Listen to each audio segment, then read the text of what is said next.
नमस्कार। आजकल हार्ट से जुड़ी बीमारियों के मरीजों की संख्या लगातार बढ़ती जा रही है। वहीं बहुत से लोगों की मौत कार्डियक अरेस्ट से हो रही है। दरअसल लोग कार्डियक अरेस्ट और हार्ट अटैक को एक ही मानते हैं, लेकिन ऐसा नहीं है।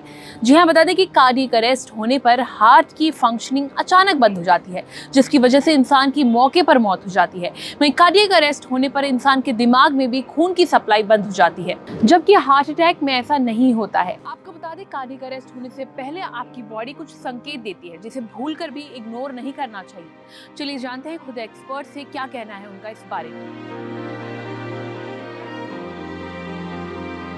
जब हम कार्डियक अरेस्ट की बात करते हैं तो कार्डियक अरेस्ट का मतलब है जब आपका हार्ट रुक गया, आपका दिल एक झटके से एकदम से रुक जाता है, उससे जो ब्लड फ्लो होता है, खासकर जो ब्रेन में आपका ब्लड फ्लो कम हो जाता है तो आदमी उससे गिर जाता है। तो कार्डियक अरेस्ट में हार्ट आपका रुक गया और पूरा पंप नहीं कर पा रहा है। हार्ट अटैक जो होता है, हार्ट अटैक में हार्ट अभी भी पंप कर रहा है बट उसकी आर्टरीज में ब्लॉकेजेस हैं, उसको हार्ट अटैक बोलते हैं। तो कार्डियक अरेस्ट और हार्ट अटैक में ये डिफरेंस होता है कि हार्ट आपका पंप करना रुक गया है, स्टैंड स्टिल हो गया है और बिल्कुल पंप नहीं कर रहा और ऑर्गन्स में ब्लड सप्लाई रुक गई। कार्डियक अरेस्ट में जब हार्ट रुक जाता है तो हार्ट में जब रुकने की वजह से जो ब्लड फ्लो हर ऑर्गन में कम हो जाता है तो उसके कुछ खास लक्षण नहीं होते, आदमी एकदम से गिर जाता है, कोलैप्स हो जाता है जिसको बोलते हैं। लेकिन उससे पहले अनफॉर्चुनेटली, या जिसको हमारा दुर्भाग्य समझिए, कि 50 से 60% केसेस में ही कुछ वार्निंग सिम्टम्स आते हैं पिछले हफ्ते में या 1 महीने से या 2 महीने से आ रहे होते हैं, या जिन लोगों को शुरू से हार्ट डिजीज़ होती है, जिनकी ब्लॉकेजेस की बीमारी है या जेनेटिक्स हैं, किसी को हार्ट में होल है या किसी की इलेक्ट्रिकल रिदम डिस्टर्बेंसेस हैं जिसको बोलते हैं, उसकी वजह से सडन कार्डियक अरेस्ट हो सकता है।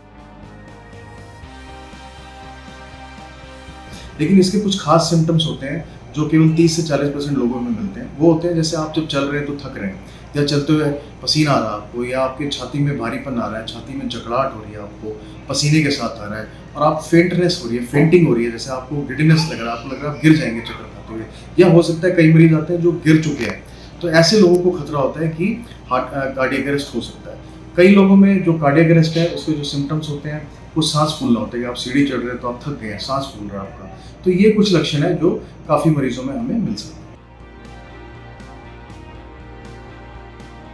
करीब 70 से 80% कार्डियक अरेस्ट बचाए जा सकते हैं अगर हम उनको पहले से जान लें, उसको अवेयरनेस की वजह से हम पता कर लें कि हमें ये हार्ट की बीमारी है और उसका टाइम से इलाज किया जाए।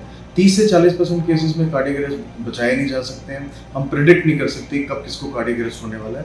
बट डेफिनेटली कुछ चीज़ें हैं, जैसे सिम्टम्स मैंने बताया कि लक्षण पे अगर हम ध्यान रखें, अगर हम लक्षण उस हिसाब से पता चले और जल्दी से जाके हम अपने जांच करा लें कार्डियोलॉजिस्ट के पास जाके, फिजिशियन के पास जाके, तो उससे हम अपने कार्डियक अरेस्ट को बचा सकते हैं। जैसे कि ब्लॉकेजेस हैं तो उसका ट्रीटमेंट किया जाए। ब्लॉकेजेस के लिए टीएमटी टेस्ट होता है, इको टेस्ट होता है, ट्रेडमिल पे चला के देखते हैं। एक होल्टर टेस्ट होता है 24 घंटे का, जिसमें रिदम डिस्टर्बेंसेस पता कर सकते हैं। इको कार्डियोग्राफी, अगर हार्ट का फंक्शन 35% से कम है, उन लोगों को कार्डियक अरेस्ट ज़्यादा होता है। तो कार्डियक अरेस्ट हम डेफिनेटली प्रिवेंट कर सकते हैं, बट कुछ इंपॉर्टेंट सिम्टम्स का ध्यान रखना चाहिए जैसे बताया गया, और कुछ टेस्ट बहुत ज़रूरी है, ईसीजी, इको, टीएमटी या होल्टर टेस्ट हो गया।